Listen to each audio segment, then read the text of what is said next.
तू खुद की खोज में निकल, तू किस लिए हताश है। तू खुद की खोज में निकल, तू किस लिए हताश है।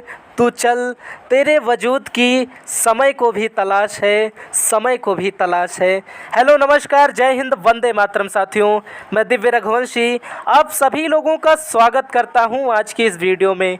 दोस्तों, आज की इस वीडियो में हम बात करेंगे सीटेट परीक्षा से संबंधित अत्यंत महत्वपूर्ण प्रश्नों के बारे में। आज आपका ये प्रैक्टिस सेट नंबर 4 है। इससे पहले के 3 प्रैक्टिस सेट अगर आप लोगों ने नहीं देखे हैं तो उन सभी को ज़रूर से देख लीजिए। चैनल पर नए हैं तो चैनल को सब्सक्राइब कर लीजिए। दोस्तों, आइए समय को व्यर्थ किए बिना आज की क्लास को शुरू किया जाए। आज की क्लास का हमारा पहला प्रश्न है साथियों, प्रारंभिक बौद्ध धर्म ग्रंथ किस भाषा में लिखे गए थे। दोस्तों, बौद्ध धर्म से महत्वपूर्ण प्रश्न है। आज के 20 प्रश्न आपके इतिहास विषय से संबंधित हैं, जिनमें से 3 प्रश्न आपकी परीक्षा में अवश्य से छपने वाले हैं। इसकी 101% गारंटी है। दोस्तों, आइए इस क्वेश्चन को शुरू करते हैं। प्रारंभिक बौद्ध धर्म ग्रंथ किस भाषा में लिखे गए थे। संस्कृत भाषा में, पाली भाषा में, अपभ्रंश में या हिंदी भाषा में। तो इसका सही उत्तर हो जाएगा साथियों ऑप्शन नंबर बी, पाली भाषा में। दोस्तों, जो प्रारंभिक बौद्ध धर्म थे वो पाली भाषा में लिखे गए थे। अगला और दूसरा नंबर प्रश्न है साथियों, महत्वपूर्ण प्रश्न है। पूछा है, मानव इतिहास की लगभग 99% कहानियाँ किस काल में घटित हुई। दोस्तों, मानव का जो जीवन काल है या मानव का इतिहास जो है वो पूरा पाषाण काल से माना जाता है। पूछा गया कि मानव इतिहास की जो लगभग 99% कहानियाँ हैं वो किस काल से प्रारंभ हुई मानी जाती हैं। नव पाषाण काल से, पूरा पाषाण काल, मध्य पाषाण काल या उत्तर पाषाण काल।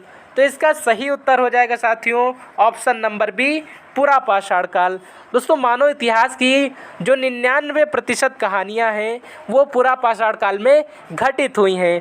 मात्र 1% कहानियाँ ही इससे पहले घटित हुई होंगी, लेकिन 99% कहानियाँ जिसके प्रमाण भी आज हमें प्राप्त होते हैं वो पूरा पाषाण में घटित हुई मानी जाती हैं। अगला और तीसरा नंबर प्रश्न है साथियों, ये भी महत्वपूर्ण प्रश्न है। पूछा गया है कि किस युग में आरंभिक मानव खेती की शुरुआत कर भोजन उत्पादक बना। दोस्तों, किस युग में आरंभिक मानव जो था वो खेती की शुरुआत करता है और वह भोजन उत्पादक बनता है। पूरा पाषाण युग में, मध्य पाषाण युग में, नव पाषाण युग में या इनमें से कोई नहीं। तो इसका सही उत्तर हो जाएगा साथियों ऑप्शन नंबर सी, नव पाषाण काल में।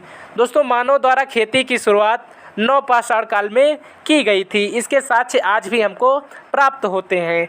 अगला और चौथा नंबर प्रश्न है साथियों, सिंधु सभ्यता में निम्नलिखित में से किसके प्रयोग के साक्ष्य नहीं मिलते हैं। दोस्तों, सिंधु सभ्यता में निम्नलिखित में किसके प्रयोग के साक्ष्य नहीं मिलते हैं। तरबूज के, नारियल के, अनार के या आम के। तो इसका सही उत्तर हो जाएगा साथियों ऑप्शन नंबर डी, आम के। दोस्तों, आम के प्रयोग के साक्ष्य पाषाण काल में या सिंधु सभ्यता काल में नहीं प्राप्त होते हैं। ऑप्शन नंबर डी इसका सही उत्तर हो जाएगा आम। अगला और 5वां नंबर प्रश्न है साथियों, पूछा है कि जैन धर्म के मुख्य उपदेशक को क्या कहा जाता था। दोस्तों, जैन धर्म के जो मुख्य उपदेशक थे उनको क्या कहा जाता था। महागुरु, तीर्थंकर, जिन या थेरा। तो इसका सही उत्तर हो जाएगा साथियों ऑप्शन नंबर डी, थेरा। दोस्तों, जो जैन धर्म के मुख्य उपदेशक थे उन्हें पहले थेरा के नाम से जाना जाता है। जैन धर्म में कुल 24 तीर्थंकर हुए और महावीर स्वामी जैन धर्म के 24वें तीर्थंकर माने जाते हैं और इन्हें ही जैन धर्म का वास्तविक संस्थापक भी माना जाता है। अगला और 6ठा नंबर प्रश्न है साथियों, सम्राट अशोक किसके पुत्र थे। दोस्तों, सम्राट अशोक के बारे में आप लोगों ने सुना होगा। पूछा है कि सम्राट अशोक किसके पुत्र थे। बिंदुसार के, बिंबिसार के, चंद्रगुप्त मौर्य के या इनमें से किसी के नहीं। तो दोस्तों, अगर सम्राट अशोक के किसके पुत्र थे इसकी बात करें या सम्राट अशोक के पिता की बात करें तो इसका सही उत्तर हो जाएगा साथियों ऑप्शन नंबर ए, बिंदुसार। सम्राट अशोक के पिता का नाम बिंदुसार था। अगला और 7वां नंबर प्रश्न है साथियों, उत्तर मीमांसा दर्शन के प्रवर्तक कौन है।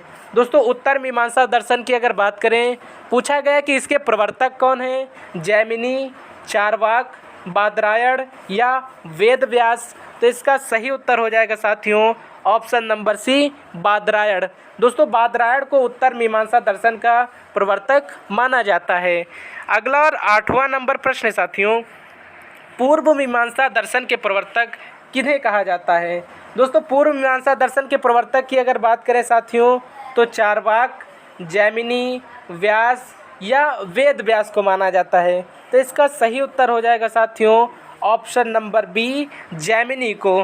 दोस्तों पूर्व मीमांसा के दर्शन के प्रवर्तक की अगर बात करें तो जैमिनी को पूर्व मीमांसा का दर्शन का प्रवर्तक माना जाता है। अगला और 9वां नंबर प्रश्न है साथियों, आरण्यक ग्रंथों की संख्या कितनी है? दोस्तों आरण्यक ग्रंथों की अगर बात करें, पूछा गया कि आरण्यक ग्रंथों की संख्या कितनी है, 2, 4, 7 या 11? तो इसका सही उत्तर हो जाएगा साथियों ऑप्शन नंबर सी, 7। दोस्तों आरण्यक ग्रंथ जो हैं ये 7 माने जाते हैं।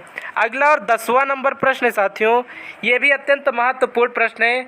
पूछा गया कि निम्नलिखित में से कौन एक वेदांग नहीं है? दोस्तों वेदांग कौन सा एक नहीं है? शिक्षा, कल्प, आयुर्वेद या निरुक्त?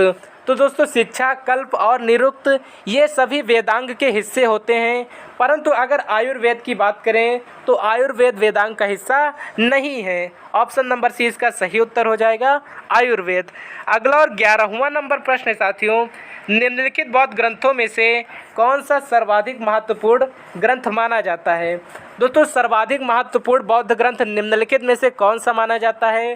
त्रिपिटक, जातक कथाएं, अंगुत्तर निकाय या बौद्ध निकाय? तो इसका सही उत्तर हो जाएगा साथियों ऑप्शन नंबर ए, त्रिपिटक। दोस्तों त्रिपिटक को बौद्ध ग्रंथ का सबसे महत्वपूर्ण ग्रंथ माना जाता है। अगला और 12वां नंबर प्रश्न साथियों, पूछा गया कि 16 महाजनपदों की जानकारी किस बौद्ध ग्रंथ से प्राप्त होती है? दोस्तों डबल स्टार लगा लीजिए, आपकी परीक्षा में छपने वाला प्रश्न है। पूछा गया कि निम्नलिखित में से किस बौद्ध ग्रंथ से 16 महाजनपदों की जानकारी प्राप्त होती है? त्रिपिटक से, जातक कथाओं से, अंगुत्तर निकाय से या बौद्ध निकाय से? तो इसका सही उत्तर हो जाएगा साथियों ऑप्शन नंबर सी, अंगुत्तर निकाय से। दोस्तों 6ठी शताब्दी में मगध साम्राज्य का उदय हुआ, या यूँ कहें तो 16 महाजनपदों का उदय हुआ और उन 16 महाजनपदों की जानकारी बौद्ध ग्रंथ अंगुत्तर निकाय से प्राप्त होती है। अगला और 13वां नंबर प्रश्न है साथियों, निम्नलिखित में से किस पुरा स्थल में राख के साक्ष्य मिले हैं? दोस्तों निम्नलिखित में से वह कौन सा पुरा स्थल है जहाँ से हमें साक्ष्य प्राप्त हुए हैं राख के? भीमबेटका से, धौलावीरा से, कुरनूल गुफा से या उत्तर प्रदेश के पुरा स्थलों से? तो इसका सही उत्तर हो जाएगा साथियों ऑप्शन नंबर सी, कुरनूल गुफा से। दोस्तों अगर राख के साक्ष्य की बात करें तो राख का साक्ष्य हमें कुरनूल गुफा से प्राप्त होता है। अगला और 14 नंबर प्रश्न है साथियों, निम्नलिखित में से कौन सा हड़प्पा कालीन पुरा स्थल हरियाणा में स्थित है? दोस्तों वह निम्नलिखित में से कौन सा हड़प्पा कालीन पुरा स्थल है जो कि हरियाणा में स्थित है? रंगपुर, आलमगीरपुर, राखीगढ़ी या मेहरगढ़? तो इसका सही उत्तर हो जाएगा साथियों option number C, Rakhigarh. Rakhigarh जो कि हड़प्पा का एक प्रमुख स्थल माना जाता है, ये वर्तमान में हरियाणा राज्य में स्थित है। अगला और 15वां नंबर प्रश्न है साथियों, संस्कृत की सबसे पुरानी कृति ऋग्वेद कितनी पुरानी है? दोस्तों ऋग्वेद को सबसे पुराना ग्रंथ भी माना जाता है। पूछा गया कि संस्कृत की जो सबसे पुरानी कृति है जिसे ऋग्वेद माना जाता है वो कितनी पुरानी है? 2000 वर्ष पुरानी, 2100 वर्ष पुरानी, 2500 वर्ष पुरानी या 3000 वर्ष पुरानी? तो दोस्तों ऋग्वेद की अगर बात करें साथियों तो ऋग्वेद की रचना आज से लगभग 2500 साल पहले की गई थी। ऑप्शन नंबर सी इसका सही उत्तर हो जाएगा। ऋग्वेद दोस्तों सबसे प्राचीन वेद भी माना जाता है और 4 वेदों में सबसे प्रमुख वेद भी ऋग्वेद को ही माना जाता है। इसकी रचना लगभग 2500 वर्ष पहले हुई थी। अगला और 16वां नंबर प्रश्न है साथियों, मगध साम्राज्य की स्थापना किसने की थी? दोस्तों अत्यंत महत्वपूर्ण प्रश्न है। पूछा गया कि मगध साम्राज्य की स्थापना किसने की थी? चंद्रगुप्त मौर्य ने, अशोक ने, कालाशोक ने या विक्रमादित्य ने? तो मगध साम्राज्य की स्थापना की अगर बात करें साथियों तो मगध साम्राज्य की स्थापना चंद्रगुप्त मौर्य ने की थी। ऑप्शन नंबर ए इसका सही उत्तर हो जाएगा, चंद्रगुप्त मौर्य। अगला प्रश्न